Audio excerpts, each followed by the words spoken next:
HL MLA చంపేస్తాను కేటీఆర్ గారు మీ 10 ఏళ్ళ అయ్యాందనే మీరే చంపేస్తున్నారు సర్పంచ్ అందరినీ. ఒక్కరికైనా బిల్లు ఇచ్చినారా మీరు?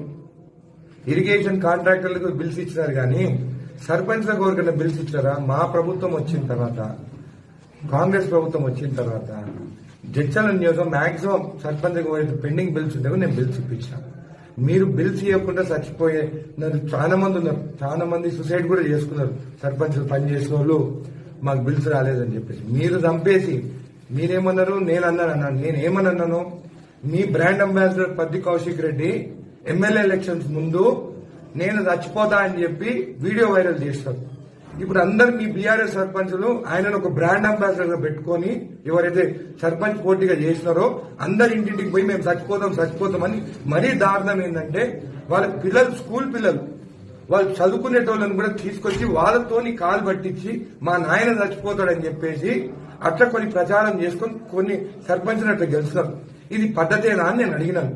ఒకవేళ మీరు నేను చచ్చిపోతా అని చెప్పి ఓట్లు వేయించుకుని గెలిచి వస్తే నేనన్నాను అట్లా మీరు ఇట్లాంటి చిల్లరగా రాజకీయాలు చేస్తే నేను కూడా మిమ్మల్ని బిల్లు రాకుండా చంపేస్తానన్నాను. అట్లని చెప్పేసి అందరిని చంపేస్తాను అనలే, నేను కత్తితో పొడిచి చంపేస్తాను నేను అనలేదు. మీరు ఇలాంటి పిచ్చి పిచ్చి మాట్లాడి కావాలని చెప్పి భయానికి, ఎందుకంటే మీ దాంట్లో బీఆర్ఎస్ సగం సర్పంచులు గెలుస్తున్నానన్నారు.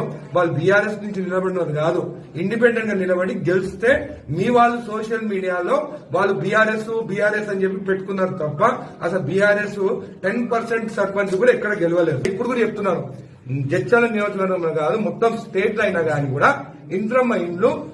ఇంద్రమ్మ కమిటీ ద్వారానే ఇస్తాము. దానికి సర్పంచ్కి సంబంధం లేదు. అది అఫీషియల్ నోటీస్ ఇచ్చినాం. అది గవర్నమెంట్ తరఫున, వాళ్ళ తరఫుననే మేము ఖచ్చితంగా వాళ్ళ తరఫుననే ఇస్తాము. దాంట్లో సర్పంచ్ ఏ రోల్ ఉండదు. అయినా గాని మా గెలిచిన సర్పంచులు ఉన్నారు, వాళ్ళు చూసుకుంటారు. ఎక్కడైతే గెలవలేదో అక్కడ కొంతమంది మంచి సర్పంచులు ఉన్నారు, వాళ్ళని దగ్గర తీసుకుంటాను, పని చేస్తాను. ఓడిపోయిన వాళ్ళు మా వాళ్ళు ఉన్నారు, వాళ్ళకు చెప్తా ధైర్యపడకండి, నేనున్నాను. ఎట్లయితే కొన్ని దగ్గర ఎమ్మెల్యేలు ఓడిపోతే ఎమ్మెల్యేలు ఇన్ఛార్జ్ కానీ పని చేస్తారో నా నిధులతో మీతో పని చేపిస్తా. ఇదే కాకుండా కాంగ్రెస్ సర్పంచులు ఎవరైతే గెలుస్తారో నాకు ఇప్పుడు ఎస్డిఎఫ్ ఫండ్ వచ్చింది, ఖచ్చితంగా మీరు ఎలక్షన్ల వాగ్దానాలు చేస్తారు, మేము అవి చేపిస్తాం ఇవి చేపిస్తామని. మీ ప్రమాణ స్వీకారం అయిపోయిన తర్వాత రండి, మీకు ఏ గ్రామాల్లో మీకు ఏమేమి నిధులు కావాలో మేము ఖచ్చితంగా మీకు అండగా నిలబడి మీకు ఆ పనులన్నీ నేను